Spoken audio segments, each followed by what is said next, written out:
como é que nós chegamos nesse ponto, certo?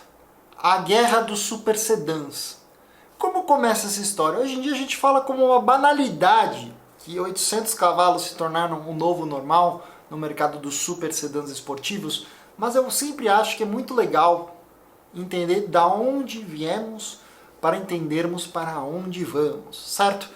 Você que está chegando no canal agora, não se esqueça de se inscrever, ativa a notificação no sininho, me deixa um like, gosta mesmo do que eu faço por aqui, considere tornar-se membro para ter acesso a uma playlist exclusiva, certo? Mas vamos falar dessa história toda. O que é o super sedã esportivo, certo? É aquele carro 4 portas familiar que tem desempenho esportivo, que pode fazer frente a um carro puramente esportivo, certo? Quando que começa essa história toda? Muitos vão falar que, poxa, Cone, mas os americanos desde a época dos muscle cars já faziam carros que não tinham exatamente a silhueta, a arquitetura automotiva de um carro esportivo e que andavam muito. Sim, mas os americanos até hoje não entenderam muito bem como fazer esse carro frear e fazer curva, certo? Vide Hellcat. Brincadeiras à parte, a gente sabe que tem produtos dos muscle cars que são muito competentes, mas são coisas mais recentes, né? A ideia do super sedã executivo esportivo está muito relacionada a um carro não só muito veloz em linha reta, como também muito bom de handling, de dinâmica, de freio, de curva, tá? Mas bom, eu acho que se a gente pode atribuir uma causalidade ao começo dessa categoria, nós temos que tirar o chapéu para a nossa gloriosa BMW, certo? Quando começa essa história? Nós estamos falando da década de 80, né? A BMW resolveu que criaria um super sedã, no caso o M5, certo? Essa BMW, a última vez que ela flertou com a ideia de construir um super esportivo foi com o BMW M1 lá na década de 70, que não foi necessariamente um grande sucesso. As conclusões, né, as consequências daquele projeto acabaram fluindo para o que viria a ser a divisão Motorsport da BMW, certo? Por quê? Porque a ideia veio de pegar um motor ali de 286 cavalos, né, essencialmente muito parecido com o que estava a bordo do M1, e colocar a bordo do sedã executivo Série 5. Né? E eis que surge o primeiro sedã executivo esportivo. Um carro capaz de carregar 4 adultos com muito conforto, muito espaço, com um belíssimo porta-malas, mas que pudesse, nas autobahns, fazer frente aos então Porsches e Ferraris. Né? Só para vocês terem uma noção de referência, né? A primeira M5 ela surge lá em 1984, né? Com 280 com motor 3.5, 6 em linha, sempre foi a prata da casa, com 286 cavalos, tração traseira, câmbio manual de 5 marchas. Na época, o que concorria em termos de esportividade? Quais eram os benchmarks? A gente tinha a Ferrari 328, né? E nós tínhamos o Porsche 911 Carrera com motor 3.2. Obviamente, carros muito menores, muito mais aerodinâmicos, mas para compensar justamente a questão da falta de potência, a BMW veio com esse porrete de 286 cavalos. E notem, um Série 5 nessa época pesava singelos 1.410 kg. Bom, o M5 E28 fazia de 0 a 100 na casa dos 6 segundos e meio, um pouquinho mais, talvez 6.7, e atingia a máxima já de, acho que se não me engano, acima dos 270 km horários, tá? Não dá pra gente falar de AMG nessa época de 1984, por quê? A AMG ainda era uma preparadora separada da Mercedes, ela não estava nem sob o guarda-chuva de cooperação do contrato que ela viria a assinar lá na década de 90, e os produtos como o AMG, o Hammer, entre outros, eram carros notadamente muito caros, certo?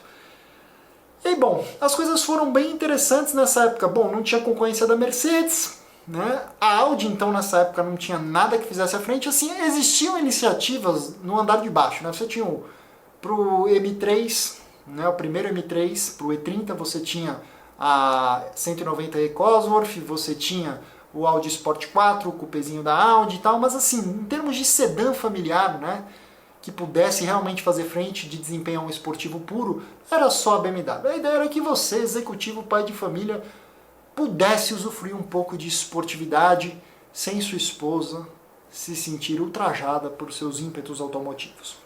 E na época, cara, as M5s elas eram concebidas todas artesanalmente, elas partiam de um chassi de um Série 5 normal e elas eram feitas, né, por mecânicos que faziam atualização de motor, de suspensão, de freio e tudo mais. Na época, 2.241 unidades foram fabricadas até 1988. Bom, foi o suficiente para a BMW entender que sim, essa é uma categoria que vale a pena investir. Temos a segunda geração do M5, já a E34, um carro que se torna marginalmente maior, consideravelmente mais pesado, né? O M5 E34 é um carro que, dependendo do ano, do modelo, da versão, tem cerca de 1.750 quilos, né? Mas já foi um salto muito gigante de produção. Nós estamos falando de um carro que foi essencialmente 12.254 unidades fabricadas durante o hiato entre 1989 e 1995, certo? Mas bom, o carro cresceu consideravelmente, mas a motorização também cresceu, né? Até 1993, se não me engano, 92, você tem um motor 3.6 com 315 cavalos, também um L6, famoso S38. Depois, nos últimos 2 anos, né, 94 e 95, o motor, o S38, ele é ampliado para um 3.8 e passa a render 340 cavalos, certo? Na verdade, a partir de 92 entra o 3.8, tá? Bom, em termos de caixa de câmbio, a partir de 94 e 95, a BMW entra com manual de 6 marchas, 0 a 100 km cai para pouco abaixo dos 6 segundos e meio, o carro que a gente sabe que dá essencialmente pouco mais de 275, 280 km horários, tá? Sem limitador. Né? Poxa, já é bastante carro fabricado e foi o carro, acho que foi o primeiro M5 mesmo que explodiu para o mundo inteiro, certo? Aí a gente tem que fazer uma menção honrosa, né? Porque tipo, era um carro muito veloz, carro na faixa de até 340 cavalos, mas a Lotus na época pegou também unidades do Ômega, né? Do Ômega alemão, até a base, o benchmark foi aquele Omegão que a gente conheceu aqui no Brasil, com o 3.0, e fez uma versão bem hardcore do carro. Ela pegou o motor 3.0 L6, né? Fez um stroke nele para 3.6, colocou 2 turbinas Garrett T25, forjou bloco, pistões e virabrequim, e uma série de outros periféricos para ajudar isso tudo. Câmbio manual de 6 marchas, tração traseira, e aí veio com o porrete de 382 cavalos, né, fazendo 0 a 100 já em 5 segundos baixos. Né?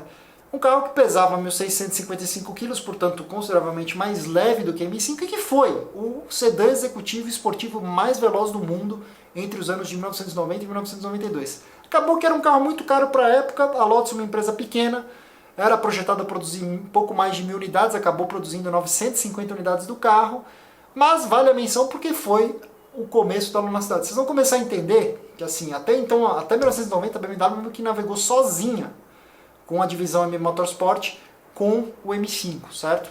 Aí começam a vir as outras iniciativas, certo? Quando a gente está no começo da década de 90, o benchmark muda também, né? A gente já entra na geração do Porsche, do 964, né? Do Carrera com 260 cavalos, já temos a Ferrari 348, né? Com seus 300 cavalos, e o M5 E34 peitava gostoso, especialmente em Autobahn, não eram poucos os relatos de um sedã executivo hiper sóbrio, andando junto de esportivos consagrados, então. Bom, as coisas foram bem tranquilas, né? Aí, bom, chegou num ponto que a BMW viu que ela estava meio que no mercado sozinho, altamente nichado, que tinha um custo de manufatura muito alto, certo?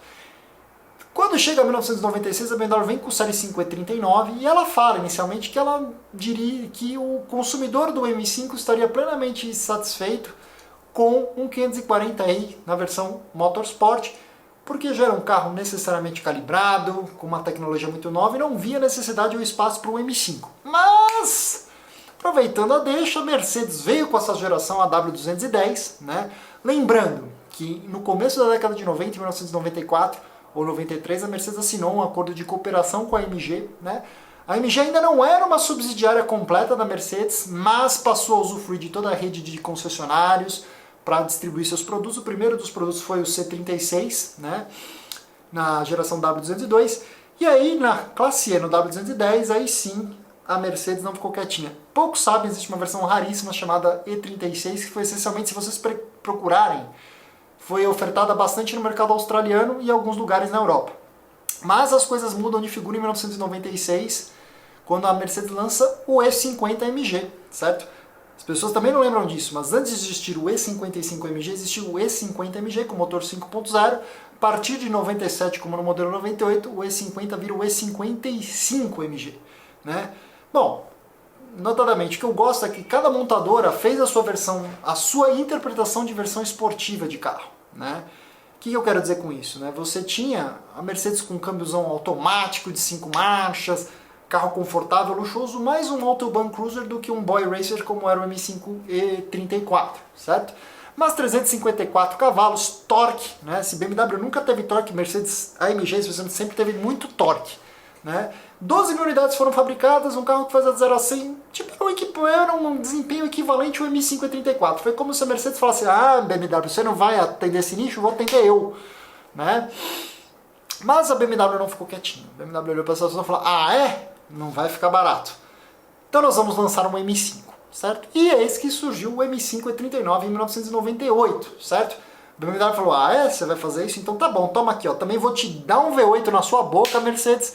Vou te botar 400 cavalos, 49 kg de torque, vou dar um câmbio de verdade para o meu motorista, manual de 6 marchas, tração traseira e mais tecnologia do que você pode imaginar. E justamente para viabilizar esse projeto, muitos falam, o M5 E39 é o primeiro M5 fabricado na linha de produtos, não é mais artesanal, isso é um pecado. Dane-se, a BMW precisava justificar a escala, vender carros. E obviamente a quantidade de carros fabricados e vendidos ultrapassou quase 20 mil carros no mundo inteiro. O M5 E39 dominou. Foi o primeiro M5 a fazer de 0 a 100 em menos de 5 segundos e o primeiro deles a chegar a 300 km por hora. Note, nós saímos de 286 cavalos em 1984, viemos subindo para 315, 340, 354 com a Mercedes, 382 com o Lotus Crown, que era um produto muito nichado, chegamos nos 400 cavalos, encostamos nos 300 km e caímos abaixo dos 5 segundos do 0 a 100, certo? Aí você fala, pô, mas e os britânicos ficaram olhando esse trem passar? Não, a Jaguar atuava com o seu Jaguar XJ, ainda não existia esse type, né? Aí você tinha o XJ6, XJ8, mas existia uma versão mais apimentada, que era o XJ12, mas você tinha o XJ8 com motor V8 Supercharger, o 4.0, o AJ133, a primeira versão. Então, em 98, a Jaguar entra na briga, né, com o seu XJ8 Supercharger, com motor de 375 cavalos, fazendo 0 a 100 na casa de 5 segundos e meio. Cerca de 15 mil unidades foram fabricadas. Infelizmente, essa é uma época que esses carros não vieram para o Brasil, mas lá fora, no exterior dos Estados Unidos, Inglaterra, Europa, teve bastante desses carros, mas uma leitura um pouco diferenciada. Era mais ou menos tipo assim, o XJ ele era um carro concorrente de um Classe S, de um Série 7 da BMW, mas graças à carroceria de alumínio, ele acabava tendo uma relação de peso-potência compatível com o Classe E e com o Série 5, certo? Mas talvez fosse a Jaguar esticando a cordinha lá em 98 para o que viria a ser a Mercedes com suas versões AMG nos produtos mais de alto padrão, certo?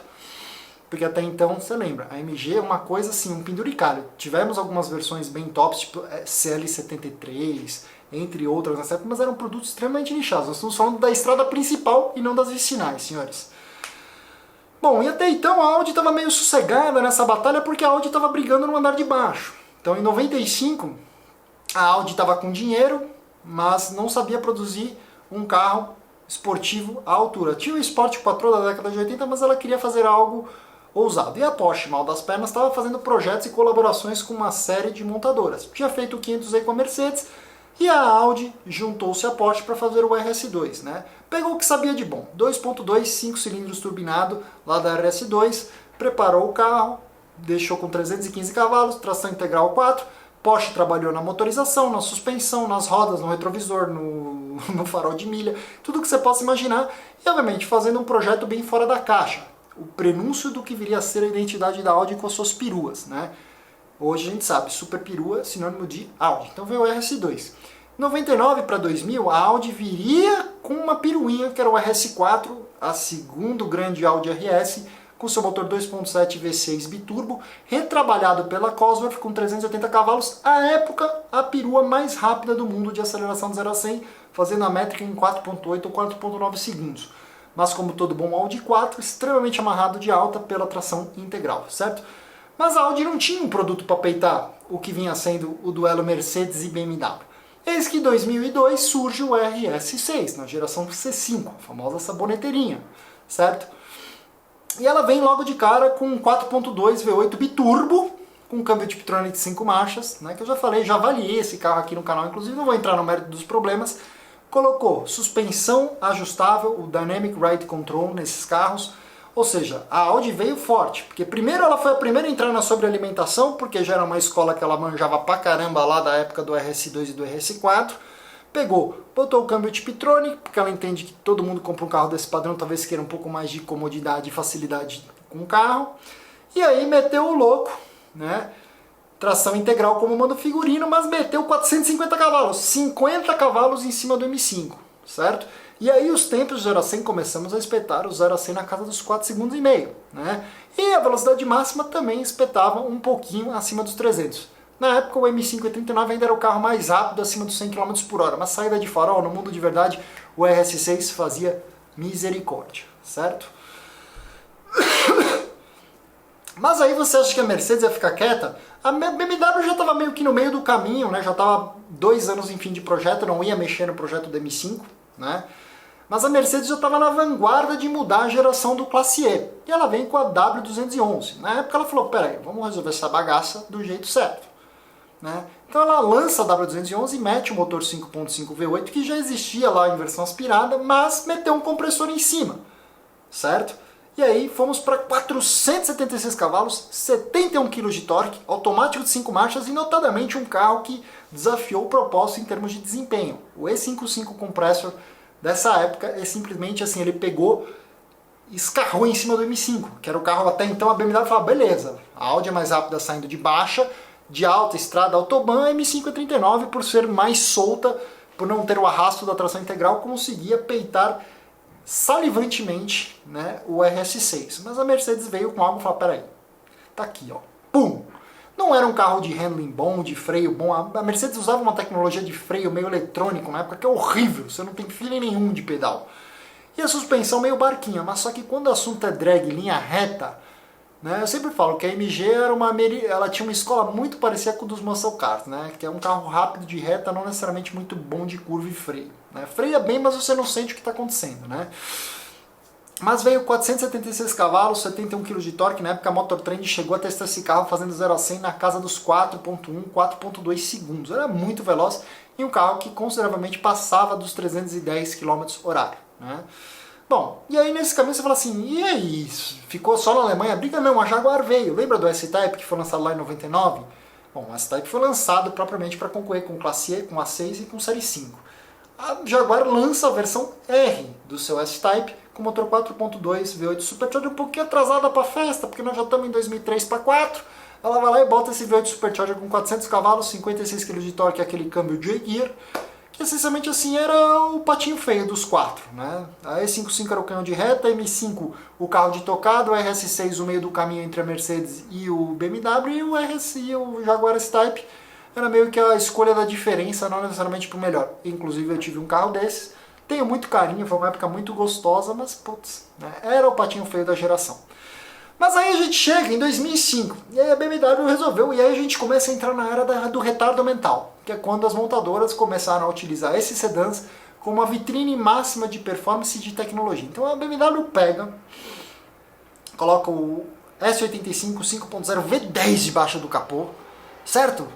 Até então, a gente saiu de 6 cilindros, fomos para 8 e chegamos em 10 cilindros, certo? E bom, 507 cavalos, 53 kg de torque. Na época, o câmbio mais avançado que a BMW podia pôr debaixo desses carros, apesar dos Estados Unidos ter tido o câmbio manual. SMG de terceira geração é a embreagem é o câmbio de embreagem simples automatizado.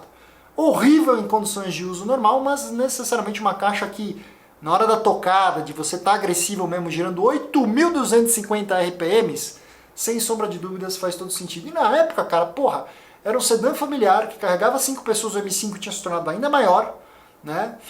E, poxa, com motor de supercarro, né? 510 cavalos, 507 cavalos em 2005. Para e pensa, o que tinha isso nessa época? Pra você ter uma ideia, em 2005 a gente ainda tinha um 996 Turbo da Porsche com 420 ou 450 cavalos, o GT2 tinha 463 cavalos, Ferrari 360 Modena, a gente estava entrando na 430 em 2005. 490 cavalos era mais do que uma 430, entendeu? Então, tipo assim, a coisa foi ficando muito lunática. Então a BMW vem com esse carro, o carro ficou 50 kg mais pesado do que a M5 E39, né? E assim, refino de suspensão, tudo. Na minha opinião, o carro, a M5 mais esportiva de alma é a M5 E60. Tá? Não tem como negar o chão do carro, o feeling do carro, o ronco do carro. E assim, não era um V10 tipo pau fofo, não era um V10 5.0. Alta potência específica, você precisava girar 8.250 RPMs para chegar no ápice do que o motor acontecia. O que acontece entre 6 e 8.250 nesse carro é nirvanístico. E dominou, velho. Não tem como falar. As pessoas criticaram muito a complexidade do carro. Puta, 7 ajustes de velocidade de câmbio, ajuste de suspensão, ajuste de volante, o iDrive de primeira geração infernal de usar. Mas, especialmente Jeremy Clarkson falando, a hora que o carro soltava e você entrava no modo mais soviético e começava a dirigir o carro da maneira que ele foi concebido, sem sombra de dúvidas a coisa mudava muito de figura, certo? E bom, acendeu um pouquinho a luz aqui. Tá? E bom, Mercedes não ficou muito parada nessa história toda não. Em 2007 ela precisava dar uma atualizadinha. Poxa, se meu E55 tem 476 cavalos, eu não posso deixar a BMW sozinha com 507 cavalos. Então, a Mercedes vem e coloca um novo motor Eninho, o famoso M156. Sabe o motor da C63, W204, aí 2008, que vocês amam de paixão? Pois é, ele é inaugurado na linha de produtos Mercedes em 2006 para 2007. Né? Lembrando, quando eu estou falando do Classe E aqui nos anos 2000, tem sempre o carro irmão que é o CLS, que é o Coupé 4 portas, certo? Que tem o mesmo motor, o mesmo câmbio, tá? Então, não só para não esquecer deles, nós vamos manter a linha na estrada principal. Só que aí, na Mercedes, eles pegaram esse V8 e falaram, vamos deixar um pouquinho mais, 514 cavalos. E bom, BMW, se você tem 53 kg de torque, eu vou botar 64 kg de torque. Não é aquela caixa automática de 7 marchas da Mercedes da época e tudo mais, né? E bom, a linha reta era muito briga de cachorro grande entre esses dois carros. Mas vocês achavam que a Audi ia ficar olhando o baile sem entrar na festa? Pelo contrário. Foi lá em 2008 que ela lança algo até então. Ah, BMW, se você vai vir com um V10 aspirado, o que acontece quando eu pego o motor de uma Lamborghini 5.0 e acoplo ele a 2 pares de caracóis? É exatamente o que vocês estão imaginando. O RS6 na geração C6 lá em 2008, equipado com esse motorzão com 580 cavalos e 66 kg de torque. Na época altamente criticado, porque acho que foi o primeiro desses carros que passou de 2 toneladas, né? E a Audi mesmo, acho que essa foi a segunda geração do RS6, certo? E aí ela já tinha uma visão bem clara, né? Tivemos essencialmente 8.000 unidades desse carro fabricadas, sendo que majoritariamente esses carros na configuração AVA. Tinha um carro que não foi vendido nos Estados Unidos por causa de preço. Na época a precificação do carro no mercado americano deixaria ela tipo coisa de 50 ou 60 mil dólares mais cara do que a M5 e do que a E63, então a Audi optou por não oferecer o carro lá, tá? Na terra do tio Sam. Automático de 6 marchas, tração integral 4, né? Aí você fala, meu, caramba, fomos para 580 cavalos. Ou seja, nós já chegamos no dobro. Se o primeiro M5 tinha 286 cavalos lá na década de 80, a gente chegou em 580 cavalos pouco mais de 25 anos depois, certo? Bom, e aí que tá. Aí as coisas começam a se bifurcar. Nesse caminho todo a Mercedes também fez seus super sedãs, o andar de baixo também estava sendo recheado, C63, a BMW vindo com M3 V8 e tudo, mas assim, o importante é o carro familiar. A ideia de você fazer um carro sedã familiar com proposta esportiva, certo? Bom, a gente avança em 2011, a Porsche olhou para isso tudo e falou, bom, se a Cayenne fez tão bem e esses carros sedãs executivos esportivos vendem tão bem, a Porsche veio com um carro novo, completamente novo, chamado Porsche Panamera, que não era do tamanho de um Série 5, mas também não era tão grande quanto, por exemplo, um Série 7. E com uma proposta ainda mais esportiva, né? Um carro puramente esportivo. É meio que assim, é uma leitura, uma interpretação do que foi o CLS na época da Mercedes, certo? E bom, na versão mais potente, o Panamera Turbo ali em 2011 ele é lançado, primeiro com o 4.8 V8, par de caracóis com 500 cavalos, né? Na versão Turbo S com 550 cavalos, né? Câmbio PDK, tração integral, fazendo 0 a 100 em 3,5 segundos. Sim, a Porsche veio para trazer o desempenho desses carros para baixo dos 4 segundos. Até então, nenhum deles fazia 0 a 100 nessa casa, certo? Tração integral, tal. Facelift, os Panameras ganham, né? Em 2013 eles ganham o primeiro facelift, ganham 20 cavalos na Panamera Turbo, 20 cavalos na Turbo S, vamos para 570 cavalos, 520, 570 cavalos. E bom, a BMW olhou para isso tudo e aí realmente o Panamera descolou, era um carro muito mais caro, tal. mas assim, virou um benchmark. Até então o benchmark que seguia a tendência e fazia as outras se mexerem era o M5, aí veio essa Panamera Turbo. Isso gerou outras ramificações lá no andar de cima, que a BMW sempre optou por não entrar, né? Ela nunca lançou um M7, né? Mas 2011 também a BMW atualiza o M5 mais uma vez, bom. E aí a BMW se vê pela primeira vez tendo que lidar com caracóis, né? O downsizing começa a acontecer. Então, do 5.0 V10 aspirado, nós vamos para um 4.4 V8, né? O famoso motor S63, notoriamente conhecido nos primeiros anos por problemas com bico, bomba e bobina, né? Muitos carros sofreram até calço hidráulico, e não foi um fenômeno local no Brasil, não. Teve muitos problemas no mundo inteiro. Mas, bom, esse 4.4, a BMW ela fez um downsizing de maneira geral. O carro ficou maior, o Série 5 F10 é o primeiro Série 5 que é baseado essencialmente no Série 7 e não num produto menor, tá? Por isso que ele é um carro grandão. Mas assim, de maneira geral, o carro conseguiu manter a balança ali adequada, um pouquinho mais pesada que a V10, mas, putz, veio com motor menor, V8, biturbo, né? Abandonou a ideia do câmbio automatizado de embreagem simples e veio com o câmbio de dupla embreagem, que foi algo realmente um divisor de águas quando o assunto é performance lá. A partir de 2008, 2009, né, a gente sabe que a indústria migrou em direção a aplicações mais esportivas dos câmbios de dupla embreagem, né? Porsche vindo com o PDK, né? O M3 V8 já usava o Double Clutch Transmission, o DCT, então chegou a hora da BMW entrar com isso aí. E obviamente o carro irmão da M5 F10, o M6 Gran Coupé, né? Aí que tá, nessa configuração, apesar de motor menor, passamos a ter 560 cavalos e 68 kg de torque. E a Mercedes não ficou parada nisso não, né? Chegamos em 2011, ainda na primeira versão da W212, tá? A Mercedes faz o downsizing também do 6.2 aspiradão, vai para um 5.5 V8 biturbo, com versões de 525 cavalos. Aí, obviamente, em 2013 a gente tem o facelift do carro, chega o E63 com a tração integral 4MATIC, né? A Mercedes lendo do mercado que, olha, realmente, nós estamos chegando no nível de potência e de peso para esses carros, que lamentavelmente a tração traseira não é mais funcional. Chega a ser perigoso, na realidade. Essa é a constatação de mercado, coisa que talvez a Audi tenha visto muito antes de todas as demais montadoras, certo? Então a Mercedes vem, né, com essa E63 4MATIC. Aqui para o Brasil eu lembro que você tinha a versão Performance OS, certo? Então você tinha uma versão de entrada com 557 cavalos e outra com 585 cavalos. Né? Até rolava um boato que todas que eram para o Brasil eram na realidade S, né, ou Performance com 585 cavalos da tração integral. O CLS, carro irmão, segue a mesma disciplina. Primeiro ano 2012, 525 cavalos, algumas versões com 557 cavalos, e aí vai subindo a escadinha no facelift. 2013 e 14 vem as primeiras trações integrais, as 4MATICs. 2015 vem o facelift do carro, aí já passamos a contar com the full entilada, né, com até 585 cavalos. E aí que tá. Em 2014 a Audi vem, né, para o mercado, atualiza mais uma vez. Como eu falei para vocês, entramos na onda do downsize. Então se era um 5.0 V10 biturbo, a Audi cai para um 4.0 V8 biturbo, que viria a ser um motor que passaria a ser hiperdifundido em todo o grupo Volkswagen, em todo o grupo Porsche, de maneira geral. Esse 4.0 V8 biturbo viria a equipar Panameras, Cayennes, Bentegas, tudo que vocês possam imaginar, certo?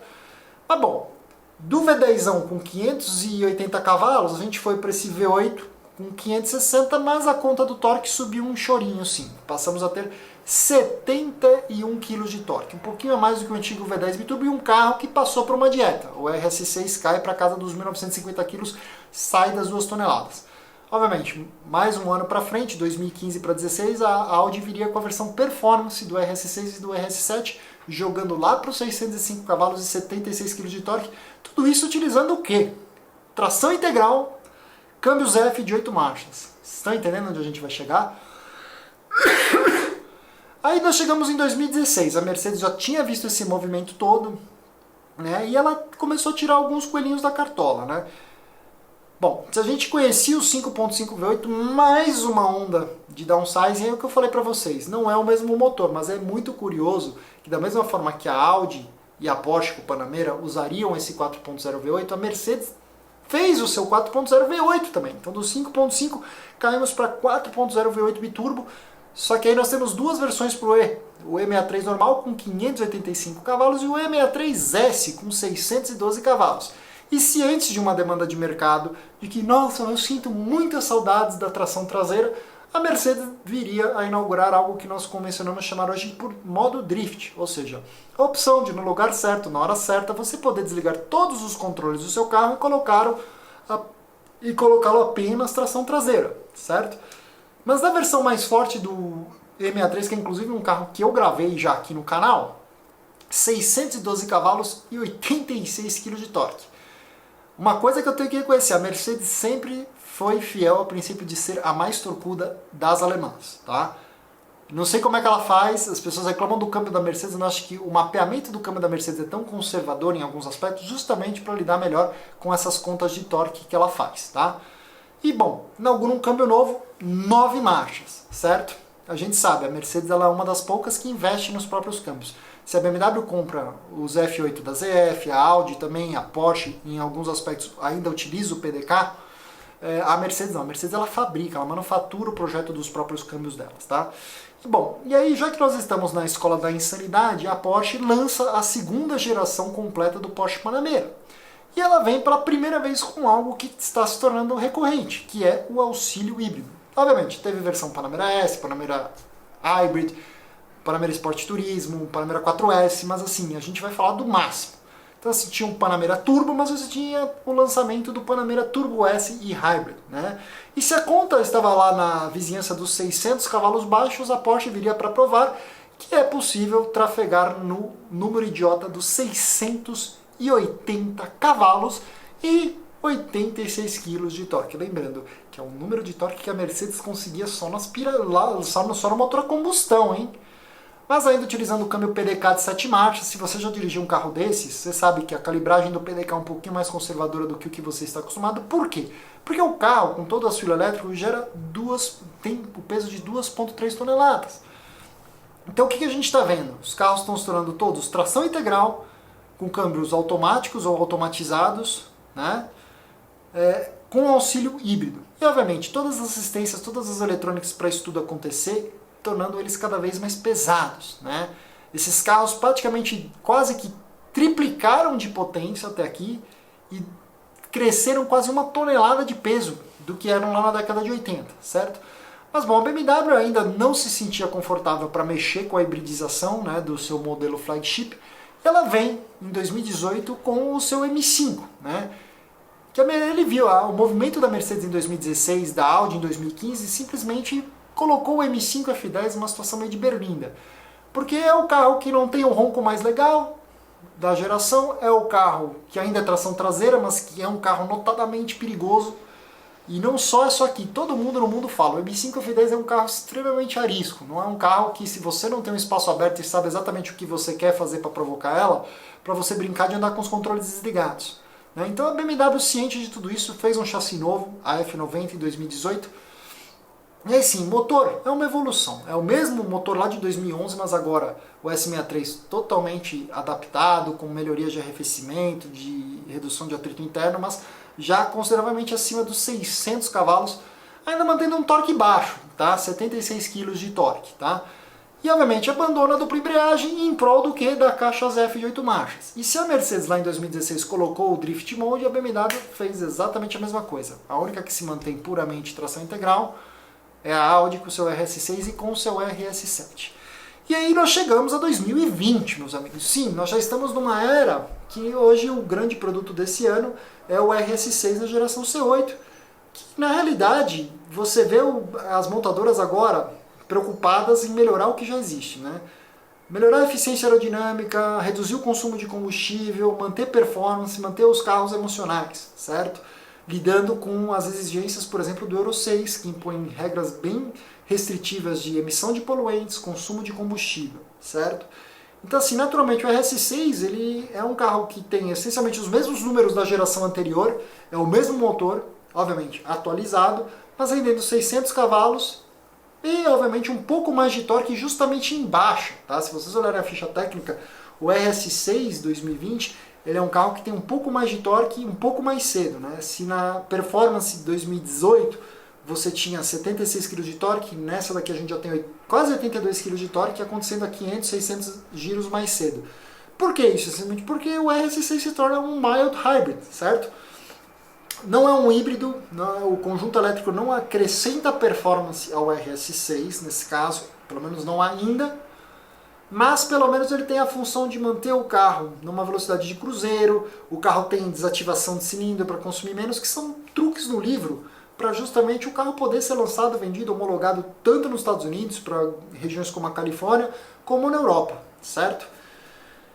E aí a gente tem que olhar, né, fazer uma leitura, tipo assim, hoje o segmento de super sedãs, todas as montadoras utilizam motores V8, todos com cerca de 4 litros de capacidade cúbica, tirando a BMW que ainda vai para o 4.4, mas tanto Mercedes quanto Audi quanto Porsche utilizam o 4.0 V8 biturbo, né? Todos os carros com potências na casa de entre 600 cavalos e 700 cavalos, para onde nós vamos, tá? Eu acredito muito que conforme os anos passem, a gente não tem como negar, por exemplo, o que está acontecendo hoje quando a gente vê os completamente elétricos e os híbridos. Então o que a gente sabe? A BMW acabou de lançar a M5 CS, que é uma versão mais hardcore, mais focada, mais leve, mais potente do M5, mais focada em pista, mas muito em breve a gente sabe que a BMW trabalha num novo V8 completamente híbrido, certo? Que deve levar a potência para casa dos 750 a 800 cavalos. A Mercedes já declarou publicamente que está trabalhando também num V8 híbrido, sim, que provavelmente vai ser designado 73 AMG. E o carro que deve inaugurar esse produto, esse motor, vai ser o AMG GT 4 portas. Sim, lembram-se daquela bifurcação que eu falei no segmento de cima? A Mercedes lança um AMG GT 4 portas para concorrer justamente com o Porsche Panamera, certo? E bom, auxílio elétrico, né? Novamente, confabula-se com a ideia de pouco mais de 100 kg de torque, em clássica moda Mercedes-Benz quando o assunto é torque, e cerca de 800 cavalos. Né? E acho que a gente ainda tem talvez mais uma boa geração de combustão nesse andar. Né? Hoje, carros como o Porsche Taycan, como o Audi e-tron GT, né, são claros indicativos de para onde a indústria caminha. Vai chegar um ponto que as normas, as leis de emissão de poluentes, de consumo de combustível, de eficiência energética, vão simplesmente tornar impossível o lançamento desses carros. A não ser que, por exemplo, a Porsche realmente chegue à conclusão que ela consegue fabricar um combustível sintético cujos produtos da combustão sejam muito mais limpos e tragam um impacto ambiental muito baixo. Mas é para isso que nós caminhamos hoje, meus amigos. Nós saímos de essencialmente 286 cavalos, um motor 6 cilindros aspirado, com pouco mais de 1.400 kg em 1984, até chegarmos hoje num carro, por exemplo, pegar um Panamera Turbo S e-Hybrid que pesa 2,3 toneladas e tem 700 cavalos, certo? E é a prova viva que sim, meus amigos, a indústria enxergou um nicho lá na década de 80 que você, pai de família executivo, que não pode, por variadas circunstâncias, dirigir um carro esporte, merece ter desempenho à altura de um carro esporte carregando sua família com muita praticidade. Espero que vocês tenham gostado, foi uma aventura minha produzir esse conteúdo, eu tenho muito mais vontade de produzir esse tipo de coisa para vocês.